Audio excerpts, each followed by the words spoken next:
السلام علیکم ورحمۃ اللہ وبرکاتہ۔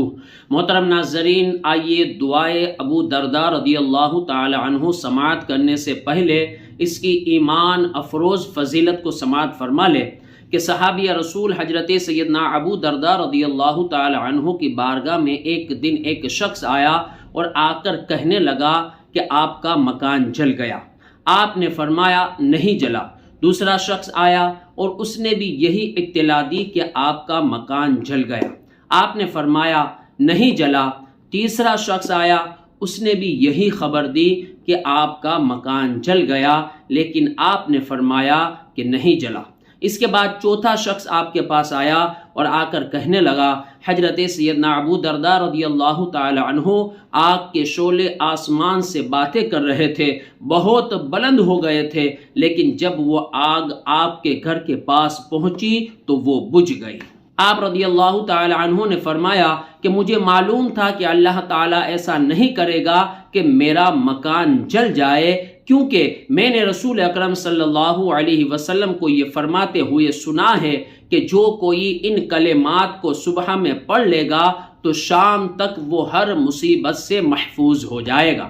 یعنی جو کوئی یہ دعا ابو درداء رضی اللہ تعالی عنہ کی جو دعا ہے وہ صبح میں پڑھ لے تو شام تک وہ کوئی بھی مصیبت سے محفوظ رہے گا، اور اس دعا کو تمام حادثات سے بچنے کا وظیفہ اور دعا بھی کہا جاتا ہے۔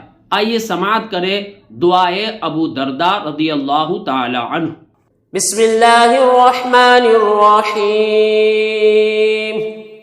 اللہم انت ربی لا الہ الا انت علیک توکلت وانت رب العرش الکریم ما شاء اللہ کان ولم یشأ لم یکن ولا حول ولا قوة إلا بالله العلي العظيم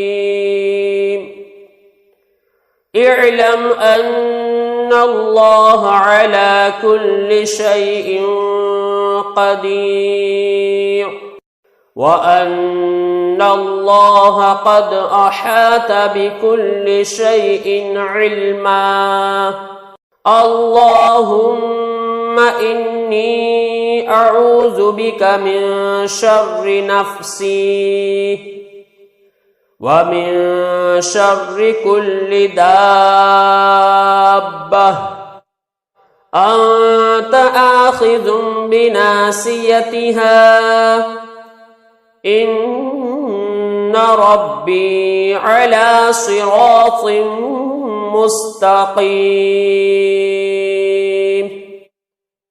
محترم ناظرین، اس ویڈیو کو لائک کر کے زیادہ سے زیادہ شیئر ضرور کریں۔ السلام علیکم ورحمۃ اللہ وبرکاتہ۔